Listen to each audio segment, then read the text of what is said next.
Halo semua, di video kali ini kami akan mencari tahu apakah anak muda dapat memahami karya sastra dan bagaimana karya sastra diajarkan oleh guru di sekolah. Untuk sekolahnya sendiri, kami akan mendatangi sekolah dasar yang bertepatan di SD Siti Hajar. Nah, di sini kita akan bertanya kepada murid dan guru yang ada. Oke, Dek, pertama-tama nama Dek siapa? Nama saya Ahmad Sultan Mahardika. Nama saya Naura Putri Anahlah. Aden Rara Narada Devakira.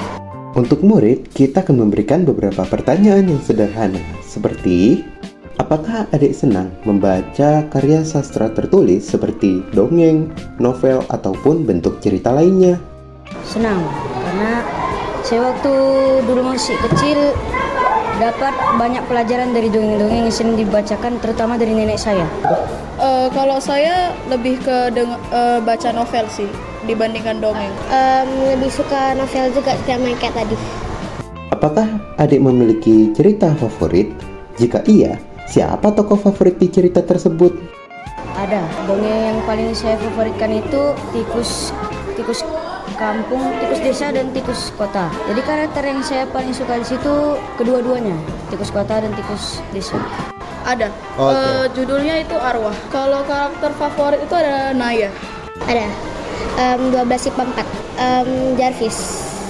Jika disuruh memilih, adik lebih senang untuk membaca cerita di rumah atau di sekolah? Saya lebih senang di rumah, karena di rumah itu lebih tenang.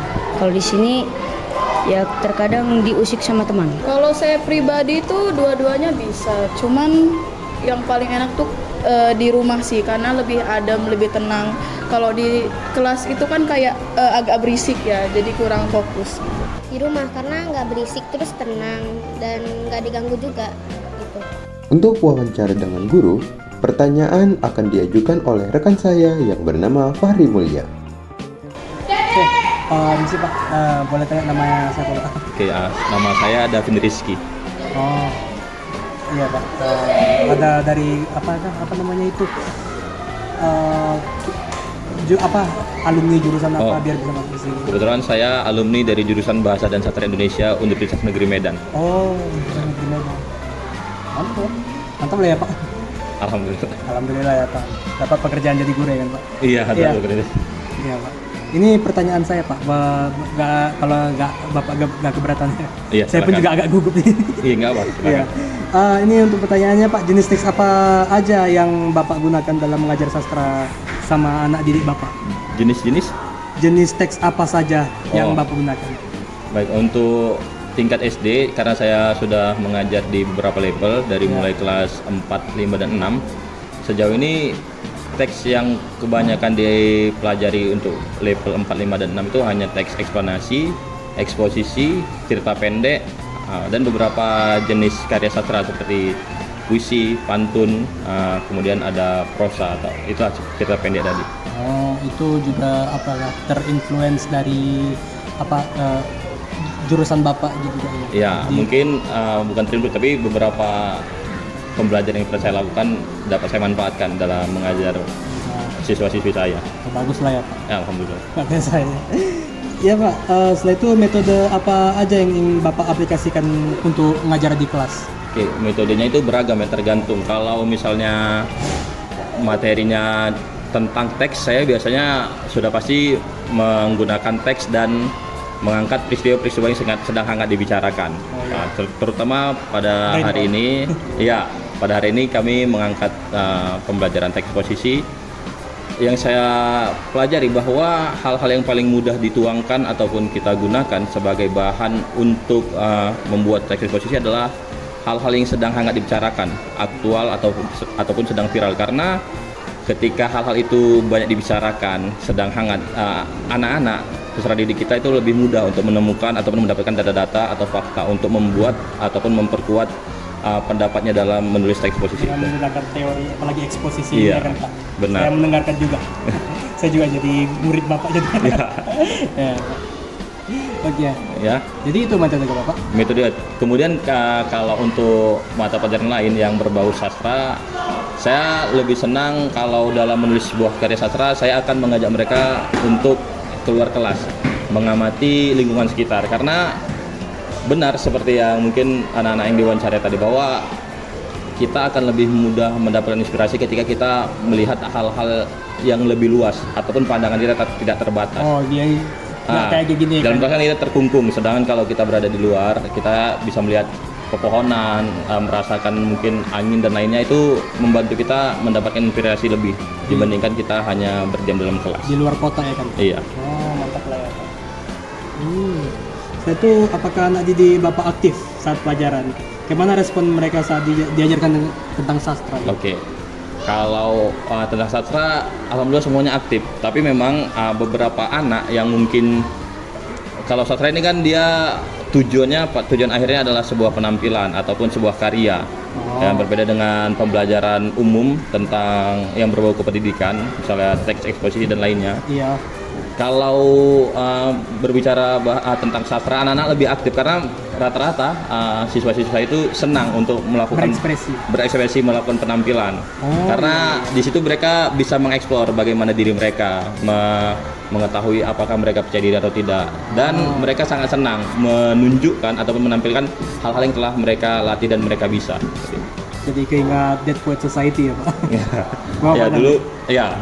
Kalau mungkin abang juga dulu kan pernah kan di sini kan, kalau kegiatan sastranya itu memang diapresiasi pada setiap pekan hari Jumat itu kan ada namanya assembly, mungkin pernah. Iya, pernah assembly saya. Sekarang juga di Siti Hajar khususnya untuk level kelas 4, 5, 6 itu ada kegiatan rutin di setiap hari Selasa, itu namanya ada jam literasi. Jadi sebelum melakukan sholat duha secara bergiliran, misalnya minggu ini kelas 4A, minggu depan kelas 5A, minggu depannya kelas 6A, itu akan secara bergantian untuk menampilkan sebuah karya sastra di pendopo, entah itu mendongeng, berpuisi, bernyanyi, berdrama, tentang apapun itu, yang penting dia mengandung nilai-nilai literasi. Iya, saya pernah juga dari kelas 3, 4, 5 kan? Iya, 4, 5, 6 di pendopo. Tapi biasanya saya nyanyi sih, atau dansa.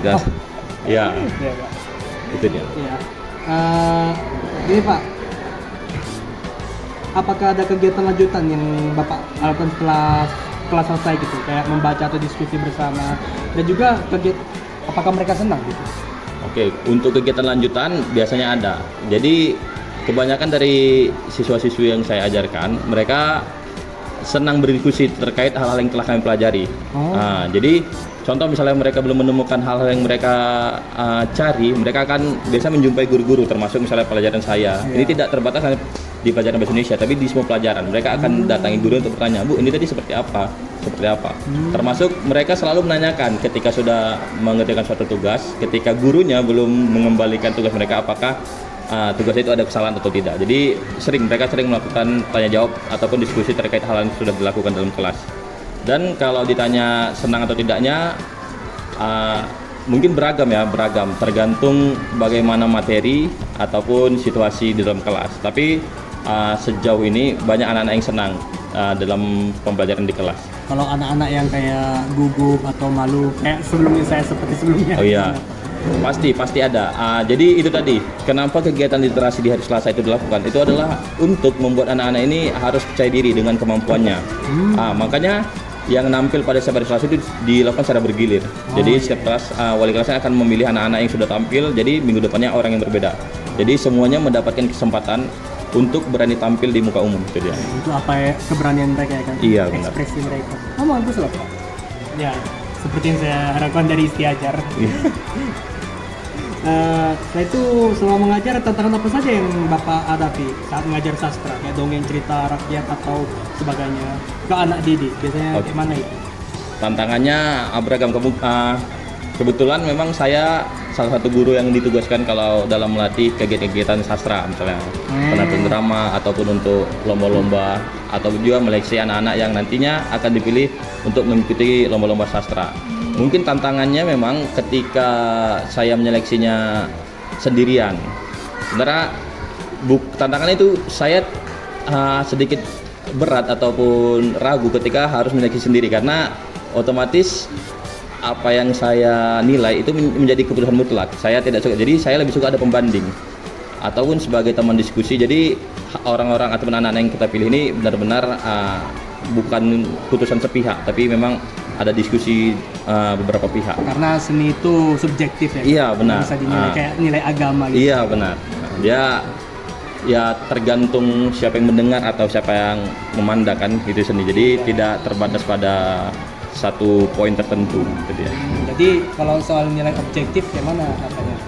Ya mungkin untuk nilai objektif berdasarkan pengalaman saya mungkin terkait kriteria yang telah ditentukan. Kalau contoh dalam baca ya dalam teori-teori tertentu, kalau penulisan puisi itu kan ada dibahas dalam kegiatan pembelajaran stilistika. Gaya menulis itu juga bisa kita tentukan poin-poin apa yang kita nilai dari tulisan seseorang. Kalau dari penampilan mungkin ya kita banyak ya dari seni pertunjukan dan lainnya, itu bisa kita lihat melalui gestur, mimik, serta bagaimana pelafalan ataupun penyebutan setiap kata ketika menyampaikan informasi dalam bersastra itu dia.